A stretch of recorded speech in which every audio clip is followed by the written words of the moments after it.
Sandaled feet grace a London street, and the East comes west.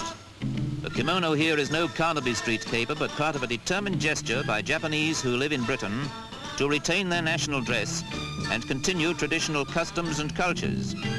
So the cults catch on, the trends are set, and the soothing arts that once epitomized the ancient Orient bring serenity to the nuclear age. Like origami, paper folding. In the West, it could be a party trick. To the Japanese, it's a delicate, deft link with the long past.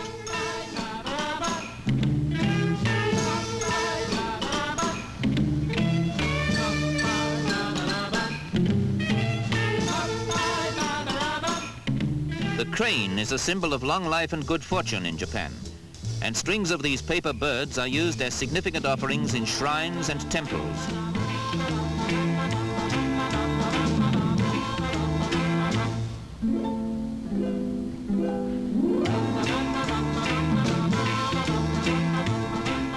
The Japanese care for tradition is exemplified in their cooking. This bird is made not from paper, but from sweet potato, for it's important that their food looks as good as it tastes. The flowers are cut petal by petal from vegetables like radishes and carrots. The preparation of sushi, rolled up concoctions of rice and raw fish, is not such a delicate operation, though the pristine movements of the Japanese fan dance is recompense.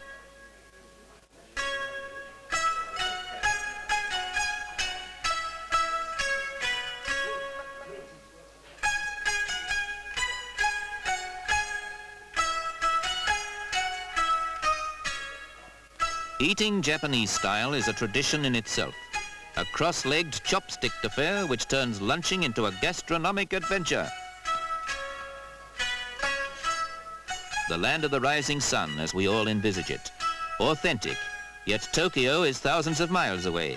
This is the Hiroko, London's only traditional Japanese restaurant. Here you can step into a graceful world dedicated to delicate flavors and visual harmonies, providing you first take off your shoes. Old Japanese custom.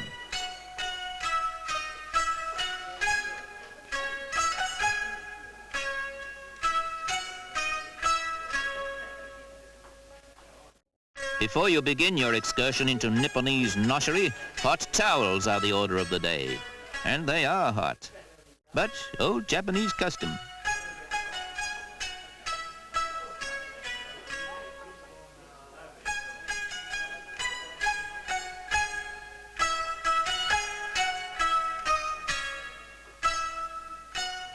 The display piece is the setting for the hors d'oeuvre and an introduction to the wooden eating implements which are virtually mandatory here.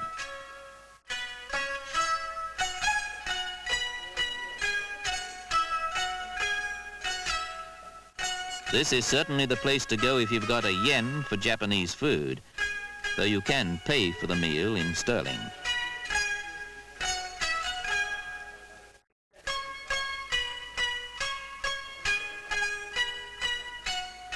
Sake, which is fermented from rice, is the drink they serve hot here, and its sharp tang doesn't detract one bit from the subtle flavorings of their intriguing delicacies.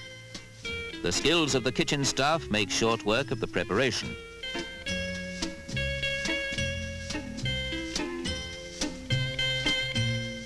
Here's a dish of real Oriental splendor, sukiyaki. It's a blend of thin slivers of steak mixed with a strange array of vegetables, and it's prepared right in front of you as you squat round the cooking pot.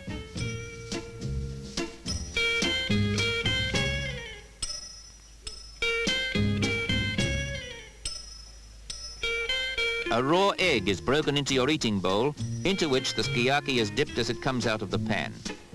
You just can't get away from old Japanese customs. Not that you want to, raw eggs or not.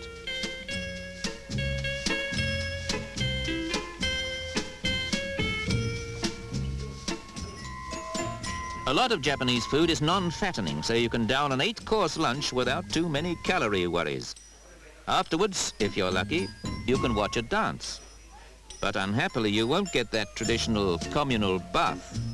One old Japanese custom they reckon they can do without.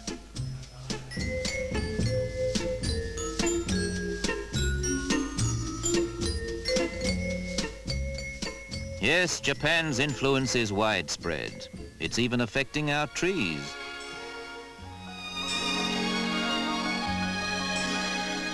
This is another Eastern art which the West is developing. Bonsai trees. Bonsai is Japanese for dwarf. And that's exactly what happens to the trees. They're carefully tended from seed, but developed into tiny trees as perfect in every detail as if they were allowed to spread to full stature.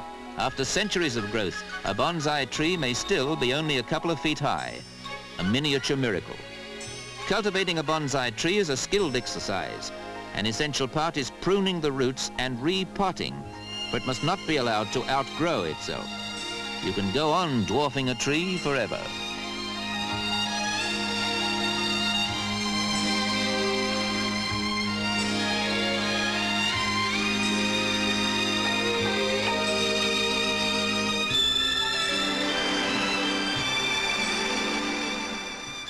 Members of London's Japan Society are experts in this centuries-old art, part of which is making the trees look ancient even if they aren't. The tiny twigs are weighted so that eventually they'll resemble the twisted branches of a full-size tree. They can also be wired to shape them and give a genuinely gnarled effect.